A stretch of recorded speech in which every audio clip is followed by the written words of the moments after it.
प्रथम मंत्र में आपको अब ये 7 मंत्र बना के दिए जाते हैं। पहले 5 मंत्र देते थे नानक साहिब भी और परमेश्वर कबीर साहिब जी भी।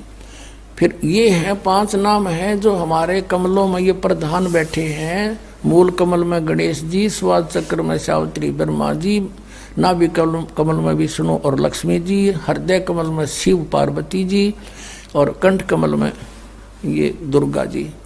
तो ये 7 नाम इसलिए देते हम कि मान लीजिए उपदेश ले लिया और ये प्रथम मंत्र एक बार मेरे मुख से भी सुन लिया मालिक की स्तुति जैसे हम देते हैं, और फिर उसकी उस सुनने के बाद साथ साथ बोल लिया और फिर भी मृत्यु हो जाती है, तब मनुष्य जीवन गारंटीड है उस व्यक्ति को, ये गारंटी देता है। और यदि उसने जाप कर लिया कुछ दिन और विश्वास ठीक रहा तो वो स्वस्थ भी होगा और इसकी इसी जीवन में आयु बढ़ती चली जाएगी, परमात्मा बढ़ाता चला जाएगा जब तक उसका मोक्ष नहीं होगा, इससे जन्म में पार कर देगा आपको।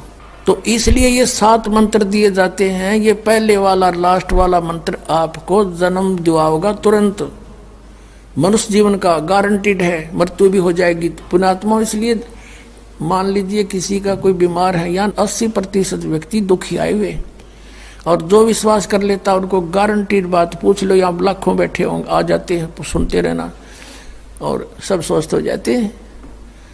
तो ये वो परमात्मा है। तो इसलिए प्रथम मंत्र जो आपको दिए जाते हैं इनमें ये 2 मंत्र अब कंपलसरी थे, पहले नहीं थे ये। तो इसलिए परमात्मा ने कंप्लीट कोर्स बना करके गरीबदास जी के माध्यम से हमारे तक पहुंचाया है। और जैसे आप जी किसी का जैसे विदेश गए हो, स्वदेश आना है, वहाँ आपने कोई कारोबार शुरू कर रखा है, कोई फैक्ट्री वगैरह लगा रखी है और आपका ठीक से काम चला नहीं, आपका बिजली का कनेक्शन कट गया, टेलीफोन कनेक्शन कट गया, पानी का कनेक्शन कट गया, गैस कनेक्शन कट गया, पैसे बने नहीं तो आप कंडम हो गए। और वहाँ कोई ऐसा प्रभावशाली व्यक्ति आपको मिल जावे, सरकार को गारंटर बनाए कि भाई तुम इनका चालू करो कनेक्शन, मैं गारंटर बनता हूँ, और फिर उसको कहेगा भी जो पैसे तो देगा यही तेरे कर्जा उतारेगा, नहीं तो फिर काट दियो ना, वो देता क्या बात है। तो ऐसे ये दास आपका गारंटर बनता है और आपके सब कनेक्शन चालू करवाता है, लेकिन इनकी मजदूरी करके ये देने पड़ेंगे, तुमने कर्जा आप उतारना पड़ेगा।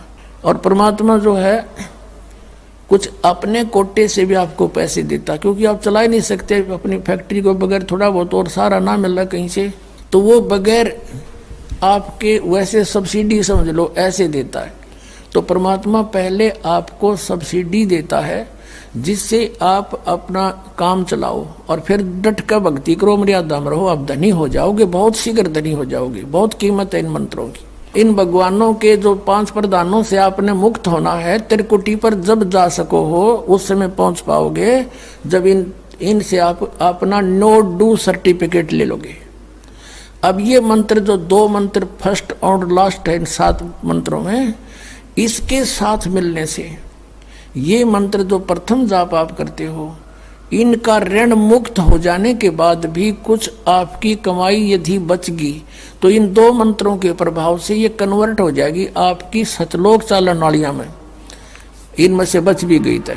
और फिर जब आप यहाँ से प्रस्थान करोगे तो आपका अकाउंट, अब ये कहते हैं राधा स्वामी धन धन सतगुरु वाले, ये जय गुरुदेव वाले कहते हैं, हमारे गुरुजी तो कहते हैं हम तो सीधे त्रिकुटी से, यहाँ बताते हैं त्रिकुटी यहाँ नहीं है, त्रिकुटी इसके पीछे बैक में है, यहाँ पर जो नीचे से सारा ये तंत्र साथ मिला हुआ आता है, यहाँ है पीछे। ये कहते हैं हमने ना तो वेदों की आवश्यकता, ना किताबों किसी और, ना हम गीता को मानते, ये भी तो किसी ने लिखी है, और हम तो सीधे त्रिकुटी से प्रारंभ करते हैं अपना रास्ता, त्रिकुटी से, उसका किसी ने नहीं पता। ये सारे ऋषि महर्षि त्रिकुटी माथा मारा करते और उन्हें खक नहीं पाया आज तक। त्रिकुटी से तो बहुत आगे जाना हमने, और त्रिकुटी पर जाना कोई बालकों का खेल है, कोई बरवाले का बस स्टैंड है, चाहे पैदल पहुंच जाओ चाहे रिक्शा में बैठ कर पहुंच जाओ। त्रिकुटी इज द इंटरनेशनल एयरपोर्ट, त्रिकुटी अंतर्राष्ट्रीय हवाई अड्डा जानो। और वहां वही व्यक्ति जाता सैर सपट्टे, तो कोई धक्के खाए जाओड़ा क्या फायदा होगा, उसने देख भी और आ जाओ उल्टा, क्या फायदा उसका।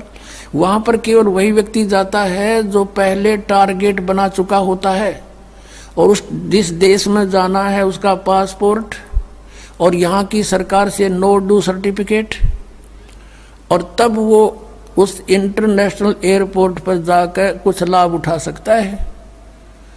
तो वहां से फिर आगे कैसे जाएंगे, उस त्रिकुटी पर पहुंचने के लिए तो सारा झंझट है, उस पर जाए पता फिर आप पे काम बन गया। तो त्रिकुटी पर जाने से पहले हमने इन भगवानों से नो ड्यू सर्टिफिकेट लेने पड़ेंगे। और आपकी ये ऐसी भक्ति है, इसे ऑटोमेटिक, ये देवता है, ये कोई किसी के साथ भेदभाव नहीं करते, आपकी कमाई एग्जैक्ट लिखी पाएगी कंप्यूटर की तरह, और जो आपका ड्यू शेष होगा आपको थमा दिया जाएगा। हृदय कमल में जीव रहता है, और इसके यहाँ से फिर ये सबसे पहले इसका रास्ता है त्रिकुटी में जाने का, सबसे पहले मूल कमल में जाना पड़ेगा। मूल कमल से फिर सीधा रास्ता बनता है त्रिकुटी तक जाने का। उससे पहले गणेश जी के लोक में से गुजरना पड़ेगा, उसका एक जैसे बैरियर होते हैं प्रत्येक बॉर्डर पे, यहाँ ऐसे बैरियर हैं।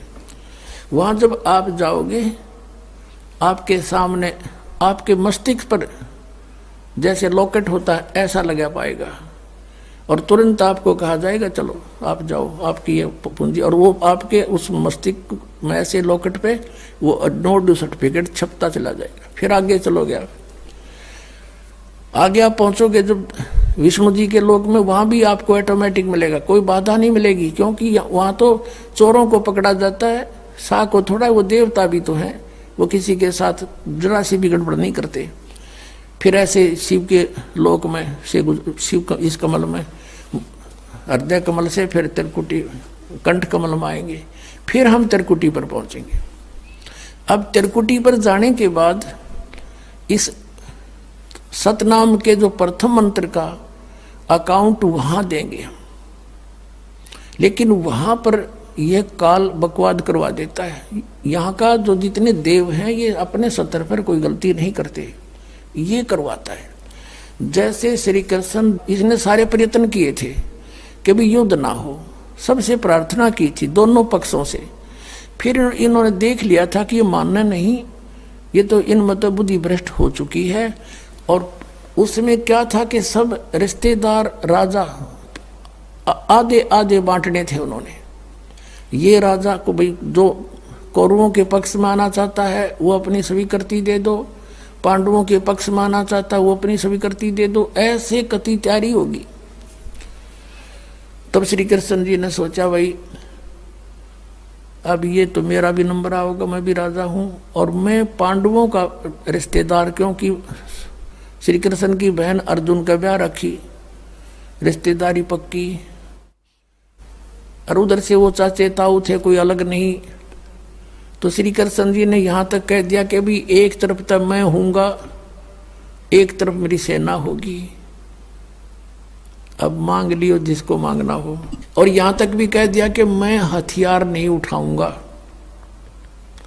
अब पांडव तो मुंह धो रहे थे श्री कृष्ण पे कि सर्वशक्तिमान है, ये जो हमारी तरफ पक्ष में हो गया तो अकेला ही बहुत है।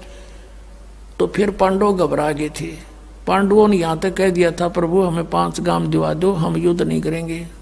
वो नहीं मानना था, फिर भी छोड़ो इस बात को, हम आगे लेंगे। तो फिर जब महाभारत का युद्ध हुआ,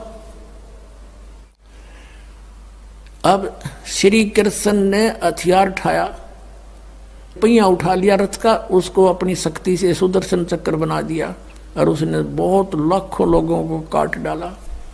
अब ये अपने सतर पर गलती नहीं करते ये देवता, जब तक ये न्यूट्रल रहते हैं। और जब इस काल ने इन पर प्रभाव किया, अंदर प्रवेश कर गया इसके काल, श्री कृष्ण के पाप को बनवा दिए इसके, और सुदर्शन चक्र उठवा दिया और झूठा बना दिया, वह प्रतिज्ञा भंग करवा दी।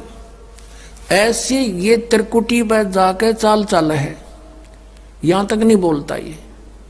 अब वहां ये कोशिश करता है कि इसको यहां उलझा दूं। उससे पहले बहुत सी ऐसी बहुत से वहां पर त्रिकुटी तो एक बहुत बड़ा सांग है, बहुत बड़ा प्लेटफार्म है और वहाँ पर कहीं पर डांस हो रहे हैं और दुकानें लगी हैं, औरतें खड़ी हैं, नाच रही हैं, कोई अर्धनग्न शरीर में खड़ी हैं और बहुत से वैसे सुंदर सुंदर खड़े हाथी सजे हुए। तो ये जीव वहाँ जाकर बिचल जाता है। सब ये नकली गुरु भी वहीं खड़े हैं। नकली गुरुओं का रूप बनाकर तो काल आता है और अपने असली गुरु का रूप बनाकर परमात्मा आते। इस दास के रूप में आपको त्रिकुटी पे उपलब्ध होंगे परमात्मा। तो वहाँ क्या होगा कि कई बार ये काल भी परमात्मा यानी असली गुरु का रूप बनाकर खड़ा हो जाता है। तो सबसे पहले आप क्या करोगे, प्रणाम जब करोगे गुरुदेव को, ये स्वभाव तो आपका यहाँ बना ही दिया जाता है, गुरु जी दिखे दंडवत करोगे। दंडवत करते समय एक सतनाम का सुमरण अवश्य करना होता है। 1 सेकंड, ये 10 सेकंड मुश्किल से लगती है। श्वास उस श्वास का सिमरण करें प्रणाम करते समय और उठकर जब देखोगे यदि परमात्मा होंगे तो एज इट इज पाओगे और जय काल होगा दास के रूप में तो उसका स्वरूप बदला पाओगा, ऊपर का कपड़ा हटा पाओगा, उसका असली सूरत मिल जाएगी, तो आप वहां से बच जाओगे। अब फिर क्या होगा कि फिर तुम जैसे यहाँ आप देखते हो गुरु जी आगे सारे पीछे पीछे हो लेते हो, तो वहां जब मृत्यु होगी आपको सपना सा दिखेगा। जैसे आप किसी ऑफिस में गए हो किसी कामवश और वहाँ आपका काम फटाफट होता जा रहा है, नहीं होता है तो आप दुखी हो रहे हो, बार बार बैठ कर रो रहे हो, तो ऐसे ही चलेगा वो। तो वहाँ जाते ही जब आपको गुरुजी दिखेंगे, आप एकदम इसी स्वभाव से जो आपकी यहाँ रिहर्सल हो रही है, आपके अंदर जो आस्था कसक पैदा हो रही है, ये वहाँ काम आवेगी आपके। तो ये सब रिहर्सल यहाँ कराई जा रही है कि गुरु को परमात्मा जानकर ये सब क्रियाएं करो, तो वहाँ ये आपके काम आऊंगी, वहाँ अपने यूज होंगी ये सारी फार्मूले। तो जब आपको ये पक्का हो गया कि ये है गुरुजी, फिर आपको लेकर के धर्मराज के दरबार में परमात्मा जाएंगे इस दास के रूप में और धर्मराज से कहेंगे जी इसका हिसाब कर दो, भगवान का आदेश है, आप लो अपना ये एक इसकी कमाई जो तुम्हारे सत्र की वो प्राप्त करो। ओम नाम की कमाई और ये यज्ञों का जो बचा हुआ यहाँ प्रयोग हो गया सो हो गया यज्ञ, फिर भी बचे हुए भी आपको वहाँ देने पड़ेंगे कि आप अपना संभालो अपने सत्र की। जैसा कि आपके संविधान में लिखा है, ये पवित्र वेद पवित्र गीता भगवान का संविधान है, इसके विरुद्ध जो कार्य करता है वो दोषी है, चाहे जज है चाहे बिना जज है। तो यहाँ का न्यायाधीश बहुत समझदार है, उसने वो सब समझता है। परमात्मा याद दिलाता है 18वें अध्याय के 66वें श्लोक में लिखा है, सर्वधर्मान परित्यज्य माम एकम शरणं व्रज। अपना अपने सत्र की जो तुम्हारी है वो अपनी लो, इसकी पूजाएं और इसको छोड़ो, आगे चलेगा ये। तो वहाँ सतनाम के प्रथम मंत्र का जाप हम वहाँ देंगे, यज्ञ दे देंगे, फिर ये वहाँ से चलेगा। फिर वो आगे जागा तो पार ब्रह्म के लोक से हमने पार होना है। वहाँ पर सतनाम के दूसरे मंत्र की कमाई जो श्वास वो श्वास से की हुई है, ये उसके दरबार में जाकर अक्षर पुरुष यानी परब्रह्म के लोक में जाकर के उसको देंगे, वो आगे जाने अलाउड कर देगा। उसके 7 संग ब्रह्मांडों से पार होना हमने सहयोग देगा वहां से वो वहां तक जाने का उस टैक्स के बदले में। अब यहाँ बताया है कि जे तू पढ़ा पंडित बिन दोई अक्षर दोई नावा और पर्णवत नानक एक लंगाए जे कर सत समावा। अब ये 2 अक्षर का नाम जो सतनाम है ये हमें भंवर गुफा तक पहुंचा देगा। भंवर गुफा है, जैसे अभी तक हमने 10 द्वार सुने थे, तो यहाँ परमात्मा ने गरीबदास साहिब जी के माध्यम से कहा है कि 12 मद मैल मठ बोरे बहुर ना दे धरे रे। वो तो 12वें द्वार को पार करके है वो मठ, वो स्थान, वो ठोड़ ठिकाना, फिर जहाँ जाने के बाद बहुर ना दे धरे रे, फिर दोबारा जन्म कभी नहीं होता। एक 10वां द्वार तो इस शरीर से निकलना है। ये शरीर और एक ब्रह्मांड एक है, इससे निकल गया। कई योगी देखे यहाँ से शरीर फोड़ जाते हैं, यहाँ एक काग बोलते हैं इसको, स्थान को काग। छोटे से बच्चे को आप देखोगे नरम नरम स्थान होता है, वो कई बार नीचे हो जाता है तो उसको एक देसी इलाज से ऊपर उठाते हैं हाथ से, तो इसको फोड़ के वो बाहर निकल जाते हैं। वो कहते हैं जिसकी मृत्यु यहाँ से हुई हो ना, उस योगी को कहा करते इसने ब्रह्मांड फोड़ दिया। ब्रह्मांड फोड़ दिया, केकला तोड़ दिया। ब्रह्मांड के बीच में प्रत्येक ब्रह्म में वैक्यूम प्लेस है, खाली स्थान बहुत लंबा चौड़ा। ये फिर वहां धक्के खाए जा, उसका वहां के चक्कर काटे जा, ठंडी ठंडी इसमें लगती रहे और वहां इसकी कमाई पूरी हो जाएगी, फिर वापस नरक में। और फिर 21 ब्रह्मांड का भी एक ग्रुप है, चारों तरफ से एक अंड आकार है और 21वें ब्रह्मांड का कनेक्शन जो है उसके चारों तरफ भी फिर खाली स्थान है और वहां से सीधा एक 11वां द्वार है, वो अक्षर पुरुष के लोक में प्रवेश होता है 7 संघ ब्रह्मांडों का। वो 7 संघ ब्रह्मांड भी चारों तरफ से एक तरफ बंद हुए हैं, पैक हैं और बीच में अलग अलग डिवाइड हैं, वो अलग है। तो जब 11वें द्वार को पार करेंगे तो उसमें प्रवेश कर जाएंगे अक्षर पुरुष के लोक में। और 12वां द्वार जब है अक्षर पुरुष का, जो 12वां द्वार है अक्षर पुरुष के लोक से सतलोक में जाने के लिए पहले बीच में एक और स्थान है जो गुफा टाइप है और उसको ऐसे गोल आकार है, वो ऐसे ऐसे जाएगा ऊपर को। तो वहां जब हम 12वें द्वार पर खड़े हो जाते हैं, इसका जो अक्षर पुरुष का चारों तरफ से जो बंद है उसके पारदर्शक है, वो वहां से सतलोक दिखाई देता उस आत्मा को जिसके पास सार नाम की कमाई है।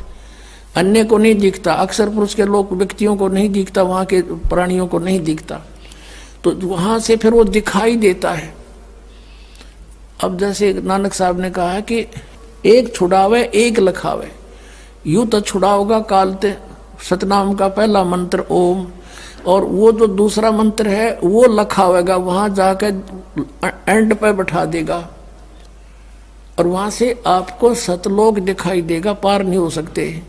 सार नाम है जिसके पास, तो फिर वो आगे उस भंवर गुफा से पार करके और फिर आपको 12वां द्वार पार करके तब परमात्मा का वो मठ है, वो स्थान है, सतलोक है, जहां जाने के बाद साधक फिर लौट कर कभी संसार में नहीं आते। तो इस प्रकार ये अर्थ तो ये था 18वें अध्याय के 66वें श्लोक का।